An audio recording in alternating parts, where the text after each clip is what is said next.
ఏదో చేద్దాం అనుకుంటే అది ఇంకేదో అయింది అంటారు కదా. మా హస్బెండ్ వాళ్ళ కొలిగ్ వాళ్ళది గృహప్రవేశం ఫంక్షన్ అయితే మా హస్బెండ్ వాళ్ళైతే అక్కడికి వెళ్ళిపోయారు.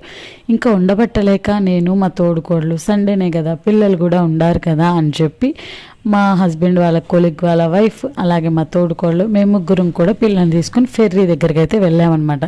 కొంచెం అలా ప్రశాంతంగా గడుపుదామని చెప్పి అక్కడికి వెళ్ళిన తర్వాత మా పిల్లలు విజృంభించారు చూడండి.